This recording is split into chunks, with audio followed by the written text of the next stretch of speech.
Welcome to Sideline Report. I'm Marvin Jackson. And if you're a sports fan, this is a great time of the year because the baseball postseason is coming to an end. The World Series is set with the Los Angeles Dodgers taking on the Toronto Blue Jays. And the Dodgers, I think I'm favoring them because they've got Shohei Ohtani, one of the greatest players ever. And they got my main man, Mookie Betts, who moved from the outfield to shortstop this year. And he is showing up and showing out. So I'm going to go with the Dodgers. And then we've got the NBA basketball starting up.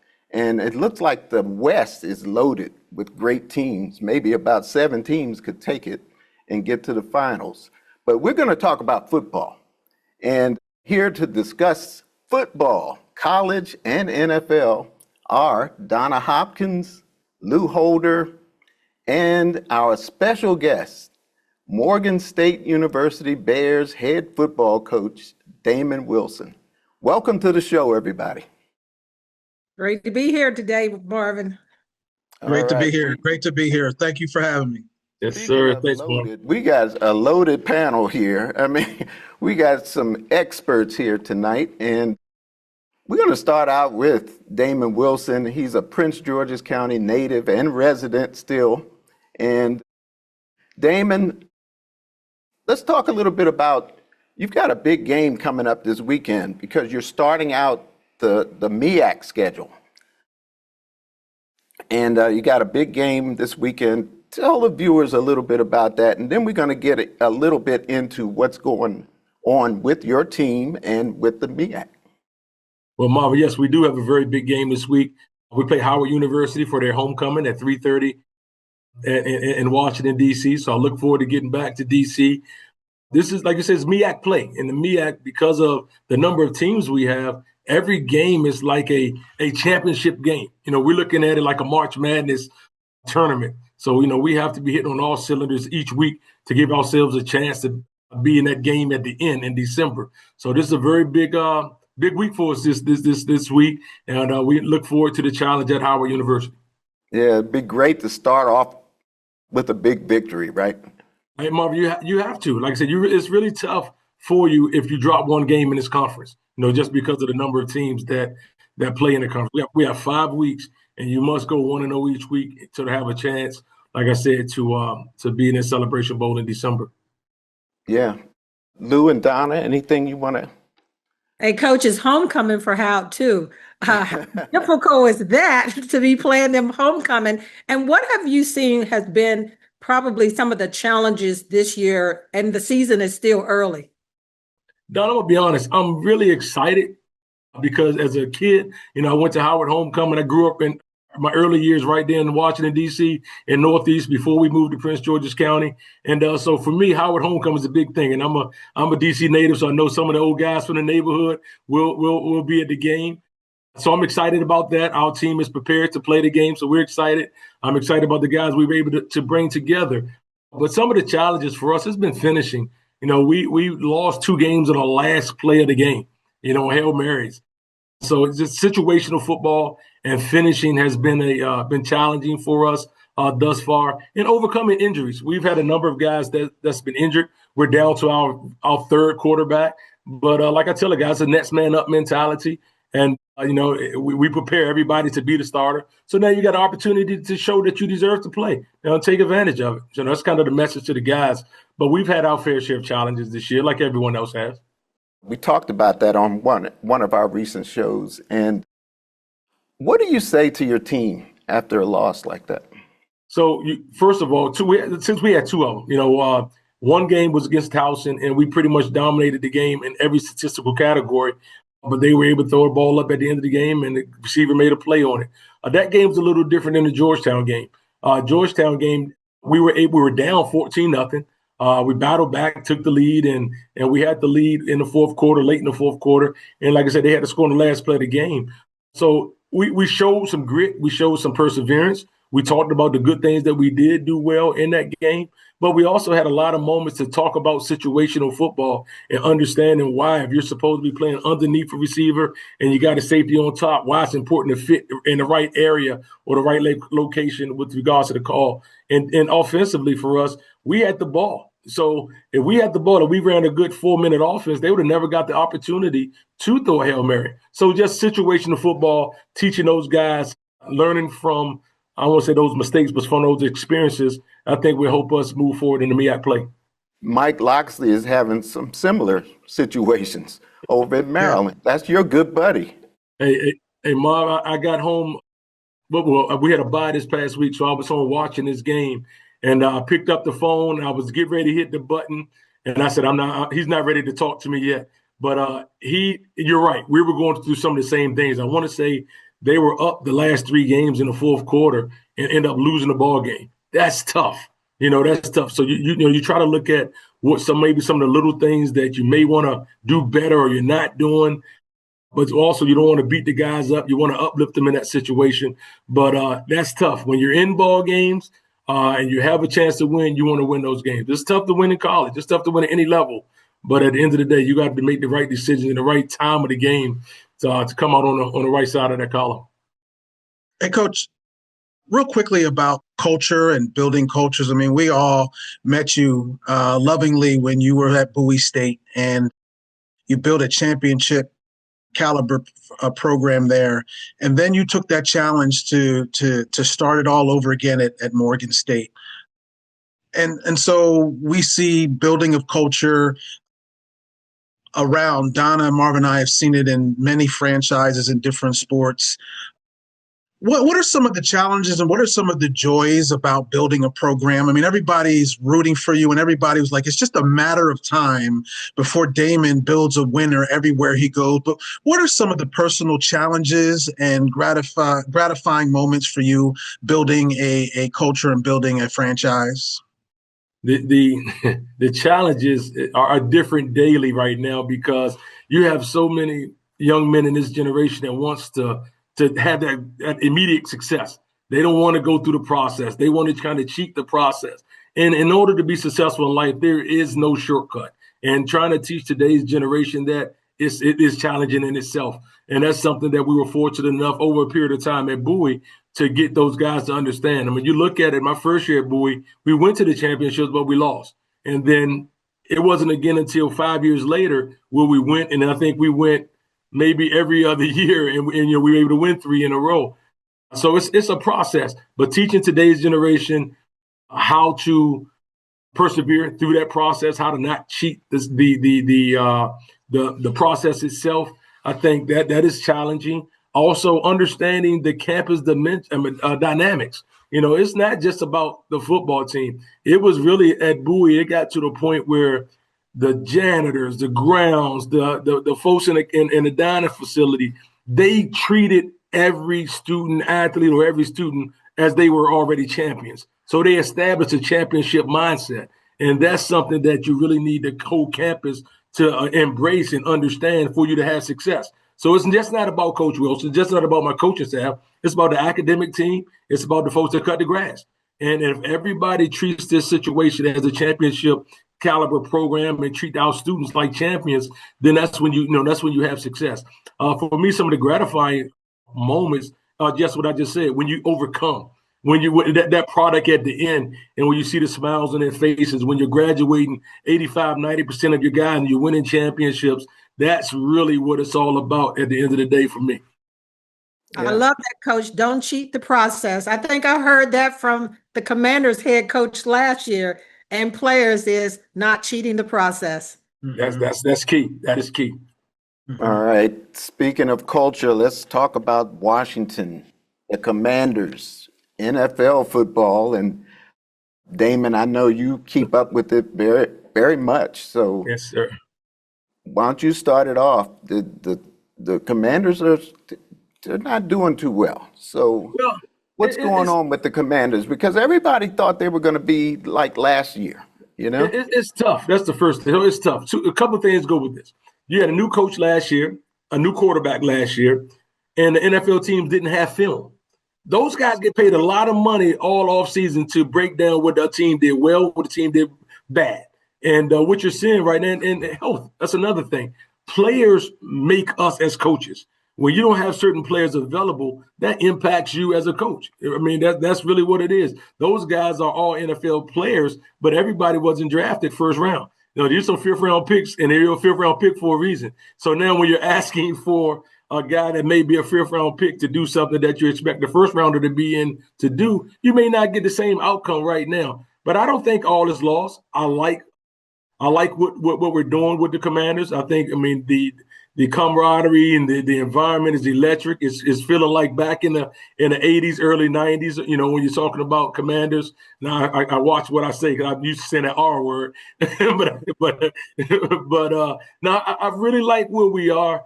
And hopefully Jaden bounces back and we get our receivers back out there. And I think that'll give us an opportunity to be successful. Well, I think Coach hit it on the head with this analytics and all of that that's going on now. And because Dak Prescott talked about that, he said he literally knew what they were going to do because, not Kingsbury, but Quinn was there and Witt was there, and he understood their defense because he was under their defense. And remember, Dak did not play when the Commanders played last year because I believe he was hurt. So he had already figured out pretty much what they were going to do. And I think Coach said it right, is injury bugs has hit this NFL, and definitely the Commanders. They were depleted without their wide receiver, not taking anything away from Luke and Jalen Lane and everything, but they're not Terry, they're not Debo, and it's a different kind of play. But I think what I saw in that game is that the Commanders had got back in the game just before the half, cut it to 5, and then 35 seconds, the defense let them go 70-some yards. And I think they never recovered from that 35 seconds, and they went down the field with a few plays. That takes a lot out of you, and then to get back in the game, and then you lose Jayden. Good news is it's a hamstring, but it's not as bad as they thought it was going to be. But they lost Dorrance Armstrong, 3 defensive linemen this far this season. That's a big blow. He's gone for the season. But I think Coach said it's a lot of football to be played, but it has to get cleaned up, and cleaned up quickly, because they're making some of the same mistakes on the defensive side, more so than the offense, week in and week out. Yeah, I'm surprised at the struggles on defense, even with some of the lack of personnel, the explosive plays. Donna and I, we've talked about it, the slow starts every single game for the Commanders, missed tackles. It's just really alarming. But I think we all kind of knew that once you put a team on a pedestal like that went to the NFC Championship game the year before, it's hard to get back. It's hard to get back, and everybody is thinking that this team is going to run through the NFL. I knew there were going to be ebbs and flows and valleys, and that's why you have these veterans. It's a catch-22. Some of these veterans are a little long in the tooth and a little slow, but you're hoping that the Zach Ertz and the Bobby Wagners and the veterans will not let 2-game losing streak become a 4 or 5-game losing streak, and knowing that there's teams struggling all over the NFL. Philly was in disarray for a couple of weeks, and now people are saying, well, they're back, right? And so you're going to see these. I mean, the NFL, Damon, is the best reality show on television because you never know what's going to happen from week to week. But when we see these road games, and we know Donna goes to all of them, and she gets back, and she is just like, I can't believe I went to see all this, right? I mean, it's like you're expecting more competency in some of these, like players running into each other and stuff like that in week 7 of a football season. That is kind of concerning and alarming, knowing that you got Kansas City, and then you got Seattle, and then you got the Lions back to back to back. It's you got to, like Don said, you got to clean things up, and clean things up now. Damon, what do you say about, to the fans out there who are like, now they're panicking a little bit, the fans. What do you say to them about what can happen as far as a turnaround with this? I think Lou just said it, man. Just slow down. It's a lot of football left. like I say, Philly 2 weeks ago, I think everyone was going to, run over Philly. It's a wash, clean the rosters out. But look how they played this past weekend. So once again, I think it's a lot of football left, but the Commanders have tough split of schedule ahead of them for sure, starting with Kansas City. Big Monday night game. Washington's getting some big primetime games this year. And as everybody expected, they would be the same as last year. But let's start off talking about this Chiefs matchup, because are there any matchups there that Washington can take advantage of? Starting with Donna. Wow. Whew. I say, oh boy, Kansas City, you got to catch them when they starting to play well. They were injury bit earlier during the season. Now they got all their bodies back. They've got Rice back, their wide receiver. I mean, they're starting to click. A good defensive line, a good offensive line. And Patrick Mahomes, what do you say about him? This guy that you have to worry about him, because I think with Commanders, when you look at them over the last couple of weeks and everything, it's the explosive plays that's been killing them. Now you got a quarterback like Patrick Mahomes who likes to run, who can see the field great. You can't have any hiccups against him, and you definitely have to pressure him. Commanders was doing a good job of stopping the run, but last week they did not do a good job in Dallas. They made Dallas's defense look like an all-pro defense. But I think for Washington, I think the key matchup to me on the offensive side of the ball, I don't know who's going to be the quarterback yet. We won't know that until later on. But I think that the Commanders have to get back to really solidly running the ball. That's where it starts from them. They got Cosme back last week, which is going to help that offensive line. The strength is right now it's the offensive line because they've got some bodies back. But I think it's the running game of Kingsbury really mixing it up, not just with Jacory Krosky-Merritt, but have McNichols in and Rodriguez in. I think he played them a little bit at the end of the game, but I think that they've got to get back to mixing those three guys up. That to me is the starting point in my view. And I won't even get started with the defense because that'll take us forever. Yeah, the key matchup for me is going to be Joe Witt against Andy Reid. That offensive genius in Andy Reid versus Joe Witt. I mean, let's take off the kid gloves and let's put it on there. I mean, Joe Witt is not having his best series of games, defensive calling for this Washington Commanders defense. They look in disarray. Marshawn Lattimore is not turning his head around. I said at the beginning of the year, next to Jaden Daniels, Marshawn Lattimore was the most important person on the field for me, because if you didn't say he was going to be Champ Bailey, but I said if you have somebody competent that can shut down their wide receiver threat, and there it is. You got CeeDee Lamb. Every one of these teams has an elite wide receiver, and if your best corner can't cover them and there's all kind of disarray going on, it's going to be wild, right? And Donna and I have covered a lot of games in the NFL. Next to Seattle, Kansas City is the loudest stadium in the entire NFL.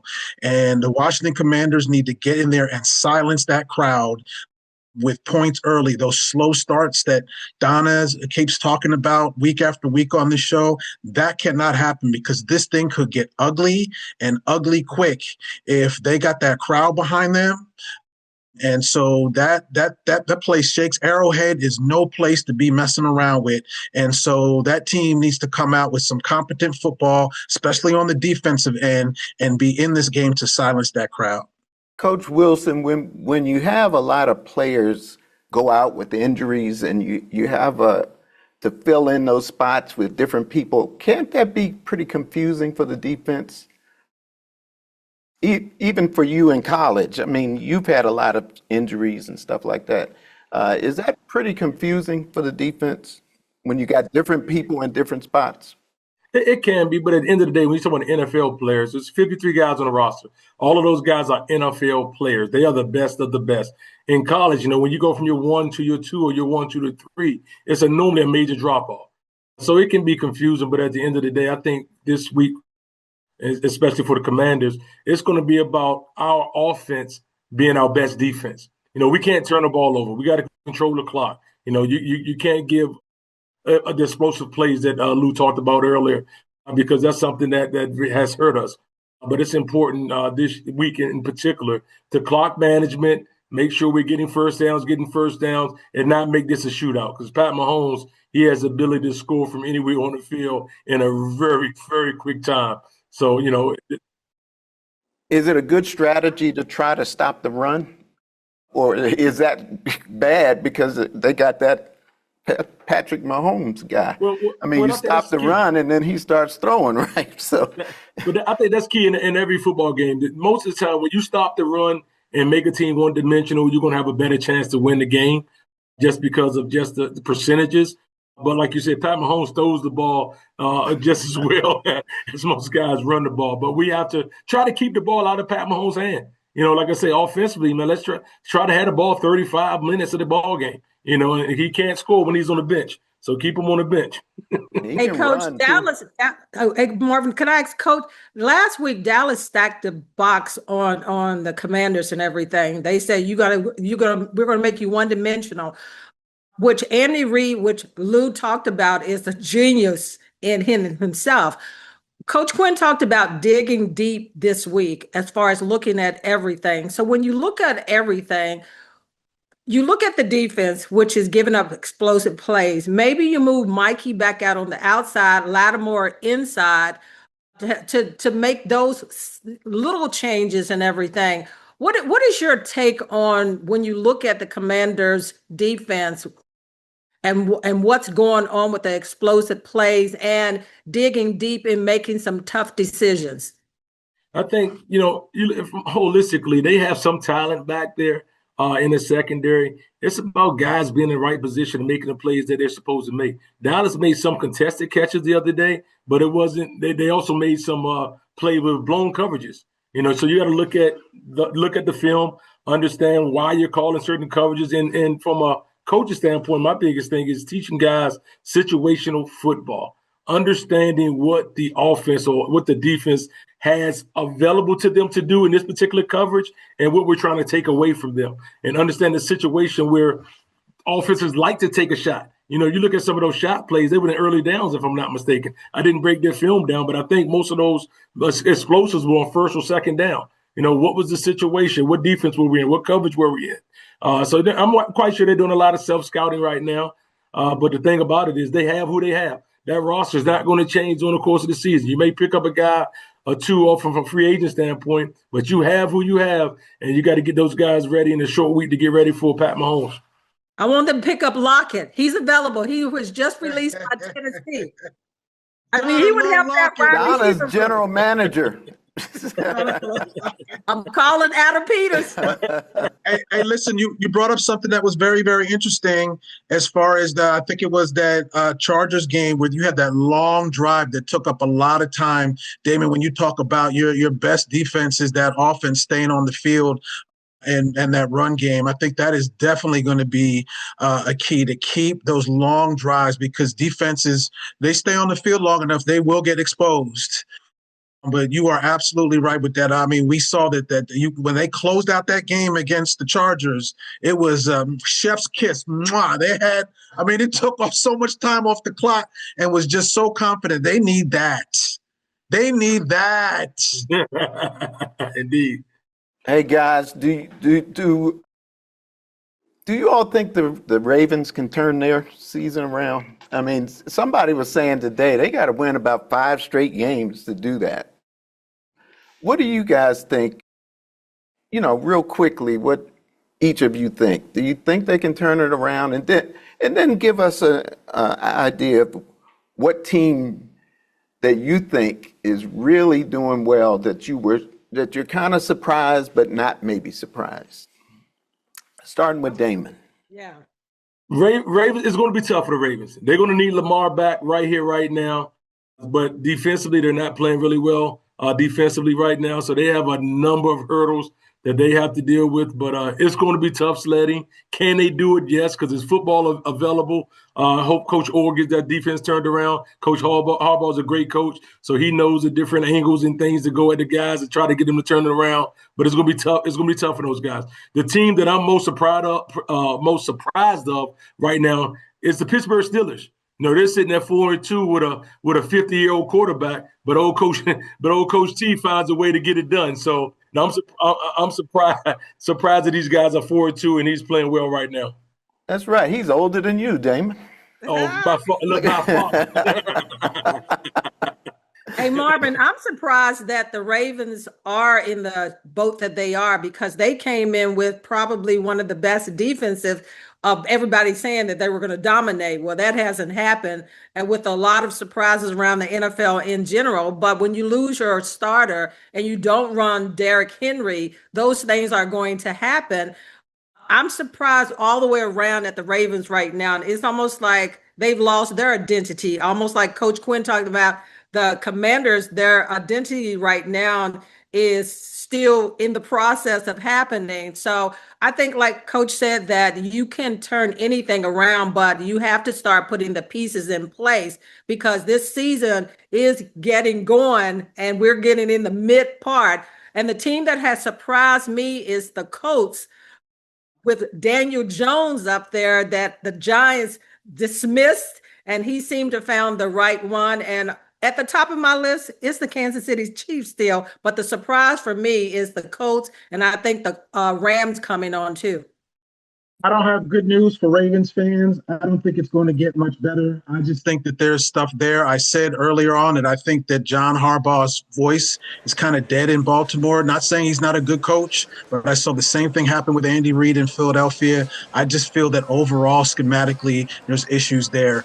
Two teams that continue to surprise me, just as far as teams to watch, is the Denver Broncos and now the Seattle Seahawks. I mean, what Darnold is doing out there, they are coming on strong. They will be in the Commanders building in 2 weeks when Art Monk is getting his number retired. Seattle, with the Ravens' former coach on that team, Seattle is looking good, and they are cooking with steam. So along with all the other teams that you all mentioned, Denver and Seattle are just, they're surprising me as far as, wow, Peyton has his quarterback here. He wanted Bo Nix from the beginning, right? And so he got his quarterback.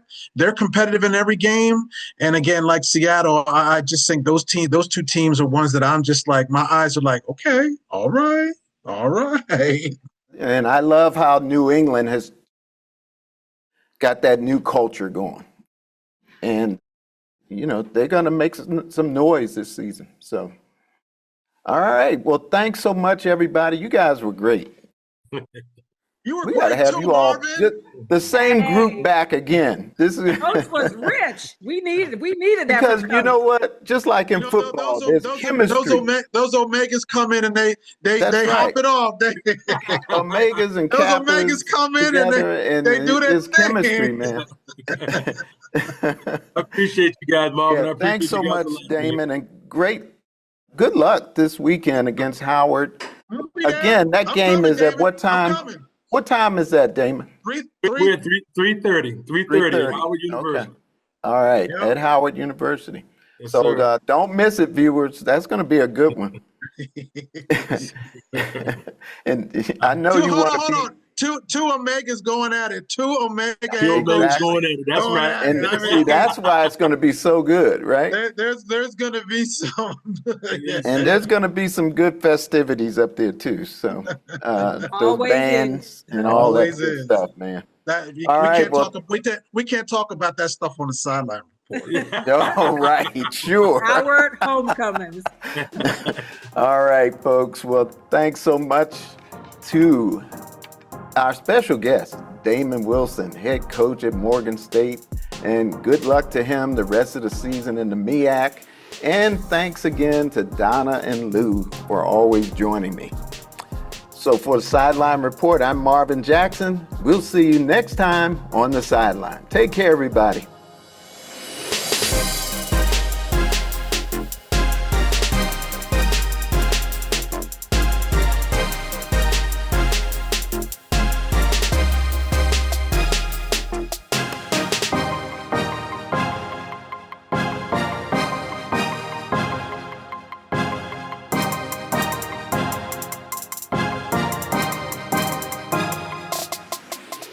Who are you?